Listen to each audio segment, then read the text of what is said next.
नमस्कार बच्चों, पुनः आपका मेरे YouTube चैनल में स्वागत है। उत्तराखंड पुलिस कांस्टेबल भर्ती परीक्षा से रिलेटेड प्रश्नों की सीरीज में हम कुछ नए प्रश्न लेके यहाँ पर उपस्थित हुए हैं, तो जिनका हम बारी बारी से यहाँ पर अध्ययन करेंगे। पहला प्रश्न है, किंगरी विंगरी नीति माना क्या है? किंगरी विंगरी और नीति माना क्या है? तो बच्चों ये क्या है? ये दर्रे हैं। दर्रे किन्हें कहते हैं बच्चों? दर्रे होते हैं पर्वतों के आर पार जाने के रास्ते। जैसे आप देख रहे होंगे कि ये पर्वत है आपके सामने, और ये जो रास्ते गए हैं संकीर्ण और प्राकृतिक, ये पहले के रास्ते बनाए गए हैं जो इस एक पहाड़ से दूसरी पहाड़ी पर जाने के मार्ग होते थे। तो इन्हीं को हम बच्चों क्या कहते हैं? दर्रे। जो पहले इधर उधर सामान ले जाने के काम आते थे, परिवहन में काम आते थे, युद्ध और अभियानों आदि में इनका प्रयोग किया जाता है, आयुध वगैरह ले जाने में। तो ये किंगरी विंगरी नीति माना क्या है? दर्रे हैं। किंगरी विंगरी कहाँ है? किंगरी विंगरी और नीतिमाना दोनों बच्चों हिमालयी दर्रे हैं। तो किंगरी विंगरी जो है हिमाचल प्रदेश में स्थित है, और जो नीतिमाना दर्रा है वो जो है भारत और तिब्बत के बीच का एक मार्ग है बच्चों। तो भारत और से तिब्बत को जोड़ता है वो है नीतिमाना दर्रा, और किंगरी विंगरी दर्रा जो है हिमाचल प्रदेश में ही है। अब हम आते हैं दूसरे प्रश्न में। उत्तराखंड राज्य के किस जनपद की सीमा 7 जनपदों से जुड़ी है? बच्चों, सवाल कह रहा है उत्तराखंड राज्य के किस जनपद की सीमा 7 जनपदों से जुड़ी है? तो अल्मोड़ा, चमोली, पौड़ी या बागेश्वर। तो हम इस नक्शे को अगर देखेंगे, ये पौड़ी गढ़वाल का नक्शा है। तो हम यहाँ पर देखते हैं बच्चों, देखिए यहाँ पर एक हमारा अल्मोड़ा है, दूसरा डिस्ट्रिक्ट चमोली है, तीसरा डिस्ट्रिक्ट हमारा ये रुद्रप्रयाग है, चौथा हमारा टिहरी गढ़वाल है, पांचवा देहरादून है, छठा हरिद्वार है। तो सबसे ज़्यादा कौन सा ज़िला जोड़ता है? हमारा यहाँ पर नैनीताल भी है। तो 7 ज़िलों को जोड़ता है हमारा ज़िला पौड़ी। तो राइट आंसर क्या हो गया बच्चों? पौड़ी।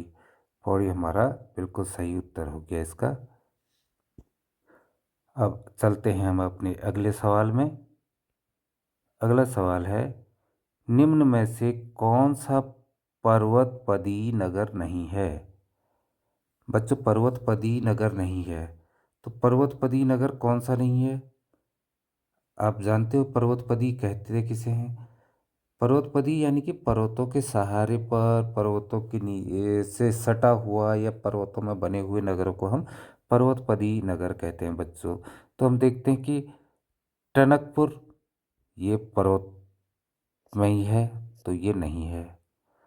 कोटद्वार पर्वत से जुड़ा नगर है, नहीं है। हरिद्वार भी ऋषिकेश देहरादून से जुड़ा हुआ पर्वतों से जुड़ा नगर है, ये भी पर्वतपदी नगर नहीं है। जबकि रुद्रपुर जो है ये एक पर्वतपदी नगर नहीं है। बाकी टनकपुर, कोटद्वार और हरिद्वार क्या हैं? पर्वतपदी नगर हैं। आगे चलते हैं बच्चों, चौथे प्रश्न में। नंधौर दून किस जनपद में स्थित है? तो नंधौर दून किस जनपद में स्थित है बच्चों? नंधौर नंधौर एक नदी है जो कि नैनीताल जिले से बहती है। तो नैनीताल इसका सही उत्तर भी है। नंधौर दून किस जनपद में स्थित है? नैनीताल जनपद में, और ये सभी गलत हैं। पांचवें प्रश्न पे आते हैं बच्चों। पांचवा प्रश्न हमारा कह रहा है कि उत्तराखंड के पर्वतीय क्षेत्र में एक नाली भूमि कितने वर्ग मीटर के बराबर होती है? तो पर्वतीय क्षेत्र में जो है बच्चों, उनकी इकाइयाँ अलग अलग होती हैं ज़मीन के नापने की, जैसे कि नाली है, मुट्ठी है, बिस्वा है, इस तरीके से। तो एक नाली जो है वो होती है बच्चों 200 वर्ग मीटर। 200 माना इसे 20, ये 10 यानी कि 200 स्क्वायर मीटर के बराबर होती है। तो हमारा कौन सा उत्तर सही हो जाएगा? 200। छठे प्रश्न में जाते हैं बच्चों। छठा प्रश्न हमारा है कि उत्तराखंड में सबसे लंबी अंतर्राष्ट्रीय सीमाओं वाला जिला कौन सा है? उत्तराखंड में सबसे लंबी अंतर्राष्ट्रीय, बच्चों अंतर्राष्ट्रीय यानी कि हमारे देश के पड़ोसी देशों को जो टच करती हो, तो वो कौन सा है? देखिए उसका सही उत्तर है पिथौरागढ़। पिथौरागढ़ ये किस किस को टच करता है? चीन और नेपाल की सीमा को टच करता है या उसके साथ मिलता है। और इसकी सीमा जो है यानी करता तो चमोली भी है, लेकिन जो है अंतर्राष्ट्रीय सीमा जिसकी सबसे लंबी है कह रहा है, तो वो कौन है? पिथौरागढ़ है बच्चों। तो सही उत्तर पिथौरागढ़ हो गया। अब आते हैं सातवें प्रश्न पर। निम्न में से किस जिले की सीमा उत्तर प्रदेश से नहीं लगती है? किस जिले की सीमा उत्तर प्रदेश से नहीं लगती है, ये लिखा है बच्चों। ठीक है, तो हरिद्वार इसकी सीमा लगती है, तो ये नहीं हुआ। देहरादून की सीमा भी उत्तर प्रदेश से लगती है, ये भी नहीं हुआ। नैनीताल की भी सीमा यहाँ उत्तर प्रदेश से लगती है, नहीं है। एक चमोली जिला है जिसकी सीमा उत्तर प्रदेश से कहीं पर भी टच नहीं होती है, तो हमारा सही उत्तर हो जाएगा चमोली। हम अब चलते हैं बच्चों आठवें प्रश्न पे अपने। आठवां प्रश्न है, बंदरपूंछ पर्वत चोटी राज्य के किस जिले में स्थित है? बंदरपूंछ पर्वत चोटी मैंने बताया था पिछले वीडियो में कि बंदरपूंछ पर्वत चोटी से हमारी वहीं पर यमुनोत्री ग्लेशियर है। तो यमुनोत्री ग्लेशियर से ही यमुना निकलती है। और ये कहाँ है? यमुनोत्री कहाँ है ये आपको पता है ना? कहाँ है? उत्तरकाशी में है। तो उत्तरकाशी इसका सही उत्तर हो गया बच्चों। ठीक है, और यही यमुनोत्री का उद्गम स्थल भी कह सकते हैं इसे, और यहीं से यमुनोत्री निकलती भी है। अगले प्रश्न में पहुंचते हैं। नवा प्रश्न, निम्न में से कौन उत्तराखंड की सबसे ऊंची हिमाच्छादित पर्वत चोटी है? तो इनमें से कौन सी जो है हिमाच्छादित मतलब बच्चों बर्फ से ढकी हुई, हिमाच्छादित का मतलब हुआ बर्फ से ढकी हुई। अब बर्फ से ढकी हुई तो सारी पर्वत चोटियाँ होंगी, और सबसे ऊंची पूछ रहा तो हिमाच्छादित तो होगी वो। तो चंगोरी नहीं है, कामेत नहीं है, त्रिशूल नहीं है, नंदा देवी इसका सही उत्तर है। और ये इन तीनों में से ही नहीं बच्चों, बल्कि पूरे उत्तराखंड की सबसे ऊंची पर्वत चोटी ही नंदा देवी है, जिसकी ऊंचाई आपको पता है ना 7,816 मीटर ऊंची है ये पर्वत चोटी।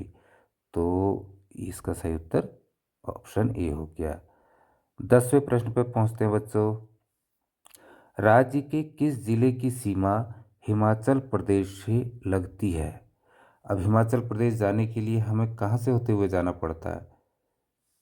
देखिए ये हरिद्वार है बच्चों। तो हरिद्वार गलत लिख गया है, हरिद्वार लिख देते हैं इसे। हरिद्वार, यहाँ से हम हिमाचल प्रदेश नहीं जा सकते, पिथौरागढ़ से नहीं जा सकते, उधम सिंह नगर से नहीं। देहरादून, देहरादून की सीमा जो है हिमाचल प्रदेश से लगती है, तो देहरादून सही उत्तर है बच्चों। यहाँ पर अगर हम इस नक्शे को बड़ा करें तो ये जो है हमारा जिला हरिद्वार है, यह हरिद्वार है, और ये वाला हमारा जिला है देहरादून, देहरादून। और ये हमारा पोर्शन जो है ये है हिमाचल प्रदेश का, हिमाचल प्रदेश। ठीक है बच्चों, तो सही उत्तर हो गया देहरादून। देहरादून क्या हो गया? सही उत्तर। अब हम अपने अगले प्रश्न पे जाते हैं बच्चों। अगला प्रश्न है, हल्के सफ़ेद रंग के चित्रित हथियार तथा पशुओं के शैल चित्र उत्तराखंड के किस स्थान से प्राप्त हुए हैं? हल्के सफ़ेद रंग के चित्रित यानी कि चित्रनुमा हथियार, हथियार माने औजार, तथा पशुओं के शैल चित्र। शैल चित्र किसे कहते हैं बच्चों? शैल चित्र, शैल माने होता है चट्टान। क्या होता है? चट्टान या पत्थर, चट्टान या पत्थरों से बने चित्र। और चित्र आप जानती हो फोटो पिक्चर को कहते हैं। तो शैल चित्र यानी कि चट्टानों पर बने चित्र, उनको हम शैल चित्र कहते हैं। वो कहाँ मिलते हैं? हल्के सफ़ेद रंग के। यह है कहाँ? ऑप्शन क्या होगा हमारा? मौलारी गांव, चमोली होगा बच्चों। मौलारी गांव, चमोली। तो ये हमारा सही उत्तर है, मौलारी गांव, चमोली। अब हम 12वें प्रश्न पे चलते हैं बच्चों अपने। 12वां प्रश्न कह रहा है, चमोली जिले के किस गांव में वर्ष 1956 में महापाषाणी शवाधान खोजे गए? तो शवाधान आपको पता है बच्चों, शवाधान कैसे कहते हैं? शवाधान यानी कि कब्रें, कब्रों को ही हम क्या कहते हैं? शवाधान भी कहते हैं, शवाधान। तो ये शवाधान जो है चमोली जिले के किस गांव में 1956 में खोजे गए थे? मलारी गांव। सही उत्तर है मलारी गांव में। उसके बाद हम चलते हैं बच्चों 13वें प्रश्न में। अब 13वां प्रश्न कह रहा है कि जो है उत्तराखंड से गैरिक सदृश मृद भांड कहाँ से प्राप्त हुए हैं? ठीक है बच्चों। तो गैरिक, गैरिक मृद भांड का अर्थ क्या होता है बच्चों? गैरिक, गैरिक होता है गैरिक का मतलब ऐसे बर्तन जो गंगा घाटी के पास, ठीक है, गंगा घाटी के पास मिलते हैं या गंगा घाटी के क्षेत्र में मिलते हैं, गंगा घाटी क्षेत्र में मिलते हैं। और उसके बाद जो है आपका सदृश यानी कि समान, सदृश का अर्थ होता है समान, सदृश के समान दिखने वाले हैं, समान। और मृदभांड यानी कि मृदभांड मिट्टी के बर्तन, मृदभांड क्या हो गए? इसका अर्थ हो गया मिट्टी के बर्तन। तो ऐसे बर्तन जो इन गेरुए रंग के भी कहते हैं बच्चों, गंगा घाटी के क्षेत्र में जो मिलते हैं इनको, और गैरिक का अर्थ गेरुए रंग से भी लिया जाता है। तो जो गेरुए रंग के बर्तन होते हैं, गेरुए रंग के समान गंगा घाटी में पाए जाने वाले उन बर्तनों के समान जो मृद भांड है वो कहाँ से प्राप्त हुए हैं बताइए? ये मिलते हैं हमें बहादुराबाद। सही उत्तर है बहादुराबाद। ये कहाँ है बहादुराबाद? हरिद्वार में है। कहाँ है बच्चों? हरिद्वार में है बहादुराबाद स्थान। तो अब चलते हैं हम अपने नेक्स्ट प्रश्न में। अगला प्रश्न है, बौद्ध साहित्य पाली भाषा में लिखा गया था, बौद्ध साहित्य अधिकांश, तो इसलिए पाली भाषा कर रखा ब्रैकेट में। तो बौद्ध साहित्य के ग्रंथों में उत्तराखंड के लिए किस शब्द का प्रयोग हुआ है? तो उस समय जो बौद्ध साहित्य था उस समय उत्तराखंड को उत्तराखंड न कह करके हिमवंत के नाम से जानते थे। किस नाम से? हिमवंत नाम से। ठीक है बच्चों, चलते हैं अगले प्रश्न में। पुराणों में उत्तरकाशी के लिए किस शब्द का प्रयोग किया गया है? अब पुराणों में जो है क्या नाम कहते हैं, उत्तरकाशी के लिए किस शब्द का प्रयोग किया गया है? तो उस समय किया जाता था पुराणों के में, प्राचीन समय में जो है भारत और तिब्बत के व्यापारियों का स्थान हुआ करता था उत्तरकाशी। ठीक है बच्चों, भारत और तिब्बत के यहाँ व्यापारी आते थे और अपना व्यापार चलाते थे, बड़ा बाजार लगता था। जो बड़ा बाजार कह रहे हैं, बड़ा हाट का मतलब ही होता है बड़ा बाजार। बड़ा मीन्स बड़ा और हाट माने बाजार। तो बड़ा हाट माने हो गया बड़ा बाजार, बड़ा बाजार। ये किन के बीच में लगता था? भारत और तिब्बत के व्यापारियों के बीच में। तो उस समय से बड़ा हाट के नाम से जाना जाता था बच्चों। अगले सवाल में चलते हैं। उत्तराखंड के किस क्षेत्र से ताम्र मानव आकृतियां प्राप्त हुई हैं? ठीक है बच्चों। तो किस क्षेत्र से प्राप्त हुई है? ताम्र मानव आकृतियां। ताम्र माने होता है तांबा, ताम्र माने तांबा। और तांबे से बनी मानव आकृतियां जो है वो कहाँ से प्राप्त हुई हैं हमें? वो हुई हैं पिथौरागढ़, पनकोट। पनकोट कहाँ है? पिथौरागढ़ में। तो ये इसका सही उत्तर हो गया। 17वां प्रश्न है बच्चों, उत्तराखंड राज्य का प्रथम उल्लेख निम्न में से किस पौराणिक ग्रंथ में मिलता है? ठीक है। तो उत्तराखंड का राज्य का प्रथम उल्लेख हमें निम्न में से किस पौराणिक ग्रंथ में मिलता है? स्कंद पुराण, ब्राह्मण पंथ, ऋग्वेद या रामायण। तो ये तो हमें पता ही है कि उत्तराखंड राज्य का प्रथम उल्लेख हमें सबसे पहले ऋग्वेद से ही प्राप्त होता है।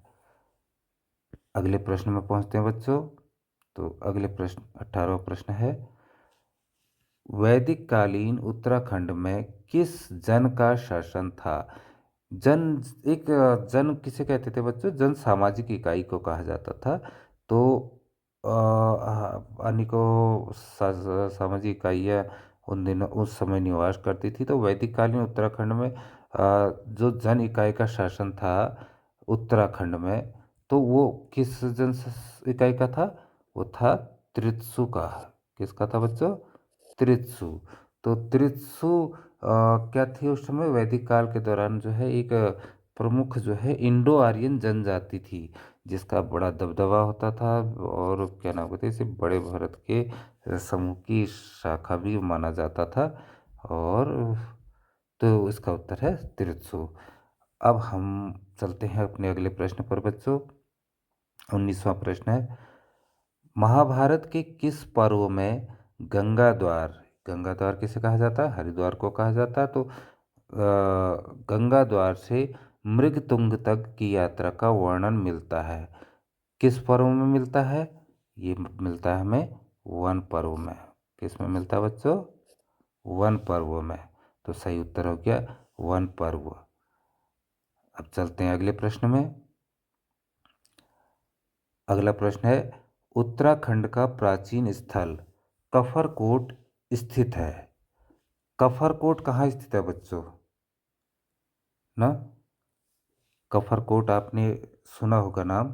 कहाँ स्थित है ये? यह है बच्चों अल्मोड़ा में। अल्मोड़ा में, अल्मोड़ा और पिथौरागढ़ जाते समय एक मार्ग ऐसा है जहाँ पर पेटशाल नाम की जगह है। पेटशाल और पूनाकोट दो गांव हैं, उनके बीच में ही जो है ये कफरकोट स्थित है बच्चों। कहाँ पर? पेटशाल और पूनाकोट, पूनाकोट के बीच में कफरकोट स्थित है। कफरकोट। अब कफरकोट, इसी पूनाकोट के नीचे बच्चों पूना नदी भी बहती है। एक पूना नदी बहती है। कभी सवाल ये भी आ सकता है कि जो पूना नदी कहाँ बहती है, तो वो पूनाकोट के नीचे अल्मोड़ा में बहती है बच्चों। ठीक है। तो ये हमारा सवाल ये भी कंप्लीट हो गया। अब हम चलते हैं अपने नेक्स्ट क्वेश्चन में।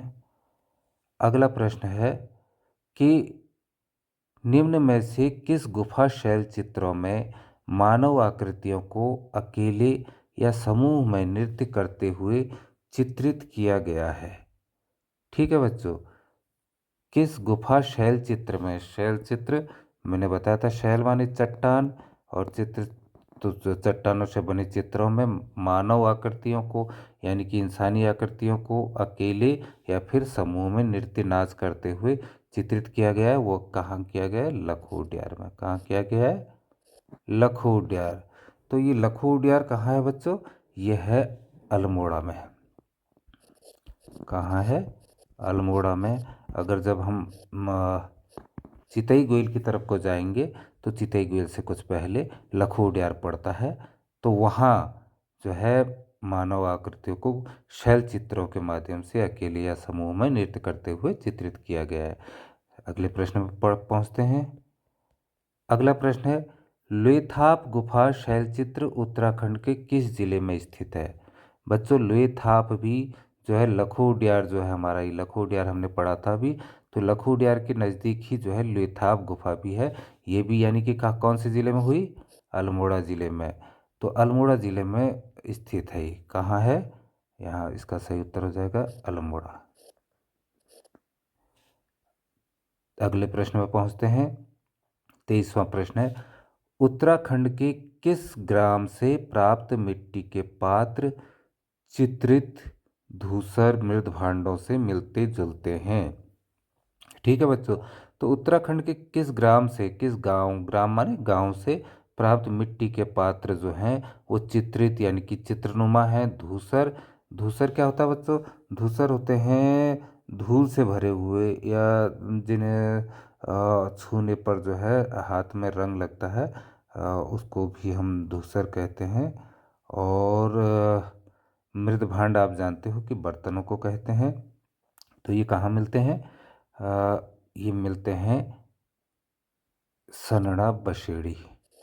इसका सही उत्तर है सनड़ा बसेड़ी।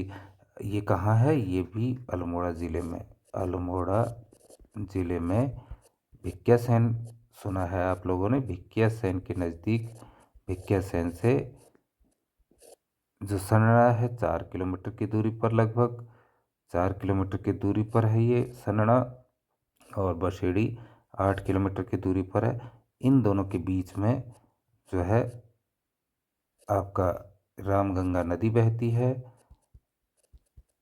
तो इन दोनों के बीच में इस प्रकार के हमें चित्रित धूसर मृदभांड मिले हैं। ठीक है बच्चों, अब हम आगे चलते हैं अपने अगले प्रश्न पर। इसका उत्तर हमने कर दिया ये सरणा बसेड़ी। अब 24वां प्रश्न है, उत्तराखंड से नागफनी आकार का भव्य शैलाश्रम कहाँ से प्राप्त हुआ है? ठीक है बच्चों, तो नागफनी आकार का, नागफनी आपने देखी है, उस आकार का बड़ा सा, भव्य माने बहुत बड़ा फैला हुआ विशालकाय और मतलब संपन्न शैलाश्रम, चट्टानों का ही आश्रम, शैल से ही चट्टान होता है, तो वो कहाँ से प्राप्त हुआ है? वो कहाँ हुआ है? लखोडियार। कहाँ लखोडियार? किस राज्य, किस जिले में है बताया था मैंने? अल्मोड़ा में। कहाँ पर? चितई मंदिर के पास, चितई मंदिर वाली रोड में है, चितई गोइल वाली रोड में। ठीक है बच्चों, तो ये हमारा अब आज का अंतिम प्रश्न, हमारा आज का अंतिम प्रश्न है बच्चों कि रामायण काल के बाणासुर का राज्य गढ़वाल क्षेत्र में था, उसकी राजधानी क्या थी? तो उसकी राजधानी क्या थी? बाणासुर कौन था रामायण काल के दौरान? बाणासुर, बाणासुर था राजा बलि, दानवराज बलि था ना, तो उनका, उनके पुत्र का नाम था बाणासुर। और बाणासुर, तो इसने अपनी राजधानी कहाँ बनाई थी? ज्योतिषपुर बनाई थी बच्चों। तो सही उत्तर है ज्योतिषपुर। तो आज के प्रश्न यहीं समाप्त बच्चों। अगली वीडियो में जल्दी मिलेंगे। अगर वीडियो पसंद आई हो तो लाइक, सब्सक्राइब और शेयर करना ना भूलें। धन्यवाद बच्चों, आपका दिन मंगलमय हो।